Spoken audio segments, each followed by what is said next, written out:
Mr. Paul of Kentucky called the nationwide pressure on BP to increase its damage payments un-American. He is also opposed to federal mine safety regulations. The bottom line is, I'm not an expert, so don't give me the power in Washington to be making rules. You are here, and you have to work in the mines. You try to make good rules to protect your people here. If you don't, I'm thinking that no one will apply for those jobs.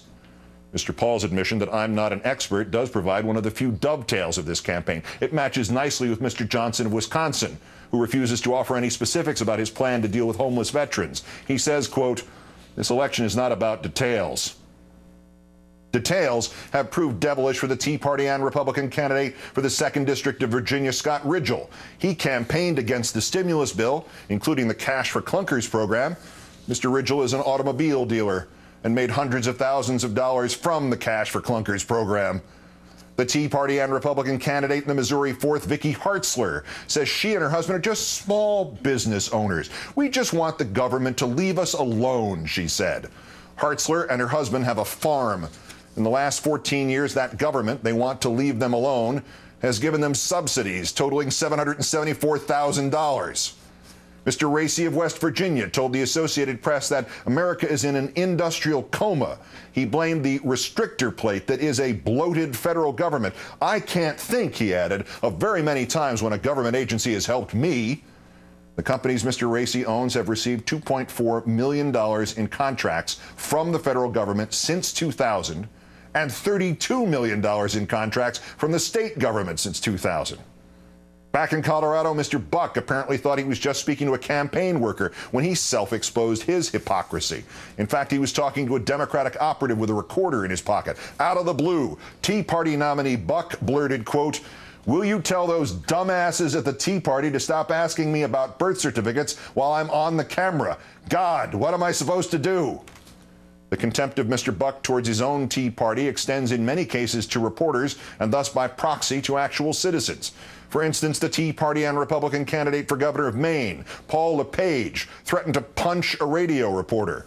The Tea Party and Republican candidate for governor of New York, Carl Palladino, threatened to take out a reporter from the most conservative newspaper in any major American city. A spokesman told the reporter that he was now off the Palladino mailing list, which has in the past consisted of emails featuring racism, pornography, and bestiality. Mr. Miller's private security guards in Alaska detained and handcuffed one reporter and threatened to handcuff 2 more without any legal right to do so at an event at a public school. The security company was operating with an expired license. Its chief has links to extremist organizations, and the defense was that the guards didn't know the individual was a reporter, which implies it would have been just dandy to handcuff an ordinary citizen. Ms. O'Donnell threatened to sue a Delaware radio station if it did not destroy the videotape of her interview there. When she did not like a question, she snapped her fingers at her own press aide, then shoved him. The campaign manager threatened to crush the radio station if it did not comply with them. The Tea Party and Republican candidate for the Senate from Florida, Marco Rubio, dreams more of deportation than of crushing. He said in March, quote, "There are millions of people in America that hate our country, so why can't we just do a trade? We'll send you Sean Penn, Janine Garofalo, and Keith Olbermann, and you can send us people that actually love this country." This, incidentally, carries with it a tinge of irony. I don't know that any of his opponents has ever accused Mr. Rubio of not loving this country. He just doesn't love a lot of its people. And the person they all love the least is, of course, the president. The Tea Party and Republican candidate for Congress from the Florida 22nd, Alan West, had to leave our military after threatening to kill an Iraqi he was interrogating in Iraq. Now he claims to have a higher security clearance than does the president. Mr. West also told his supporters that they could defeat his Democratic opponent by making the man afraid to leave his own home. And the Tea Party and Republican candidate for the House from the Michigan 7th, the ex-Congressman Tim Walberg, wants to blackmail the president into showing his birth certificate to Rush Limbaugh. He figures he can extort this from President Obama by threatening to impeach him. You are willing to let these people run this country? This is the America you want? This is the America you are willing to permit? These are the kinds of cranks, menaces, mercenaries, and authoritarians you will turn this country over to? If you sit there next Tuesday and let this happen, whose fault will that be? Not really theirs. They are taught that freedom is to be seized and rationed. They can sleep at night having advanced themselves, and they're puppeteers, and to hell with everybody else.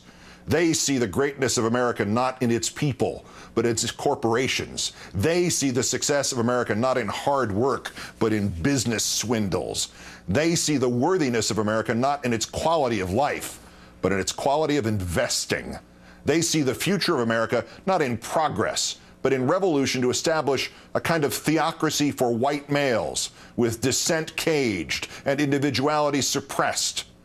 They see America not for what is nor what it can be. They see delusions, specters, fantasies. They see communists under every bed and a gun in every hand. They see tax breaks for the rich and delayed retirement for everyone else. They fight the redistribution of wealth, not because they oppose redistribution, but because their sole purpose is to protect wealth and keep it where they think it belongs, in the bank accounts of the wealthy. They want to make the world safe for Bernie Madoff.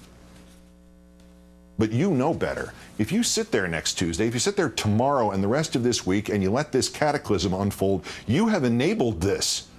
It is one thing to be attacked by those who would destroy America from without. It is a worse thing to be attacked by those who would destroy America from within. But it is the worst thing to sit back and let it happen, to not find the time and the means to convince just one other sane voter to put aside the disappointment of the last 2 years and look to the future and vote. Because the disappointment of the last 2 years, those will be the good old days in a Tea Party America. This is the week in which the three-card Monte dealers hope to take over the government. The candidates who want their own way, who will say anything to make palatable their real identities as agents of regression, repression, and corporate sovereignty. They are here. They have energized the self-serving and the greedy and the proudly ill-informed. And if no other fact convinces you of your obligation to vote and canvass and phone and even drag to the polls the most disheartened moderate or Democrat or liberal or abandoned Republican or political neutral to vote for the most tepid of the non-insane candidates, if no other detail hands you that spark of argument with which to invigorate the apathetic, you need only commit to memory the words of Stephen Broden and Sharon Angle. She can run from reporters, but she cannot run from this quote from January and all the horror and insurrection it implies. Thomas Jefferson said it's good for a country to have a revolution every 20 years. I hope that's not where we're going, but you know, if Congress keeps going the way it is, people are really looking towards those Second Amendment remedies. Sharon Angle, too subtle for you? Second Amendment remedies? Guns instead of elections? Too implicit? Fortunately, to our rescue, to the speeding of the falling of the scales from our eyes, comes the Tea Party and Republican nominee for the 30th Congressional District of Texas, Pastor Stephen Broden. Our nation was founded on violence, he said, on tape. Was armed insurrection, revolution an option in 2010? The option is on the table. I don't think that we should ever remove anything from the table. However, it is not the first option. Thank you. The attempt to overthrow the government of the United States by violence is not the Tea Party's first option. Next Tuesday is the first option. The words are those of Nedrick Young and Harold Jacob Smith from the screenplay from the movie Inherit the Wind. As the attorney for the man on trial for teaching evolution, Spencer Tracy cuts to the gist. Fanaticism and ignorance is forever busy and needs feeding, and soon, Your Honor, with banners flying and with drums beating, we'll be marching backward through the glorious ages of that 16th century when bigots burned the man who dared bring them enlightenment and intelligence to the human mind.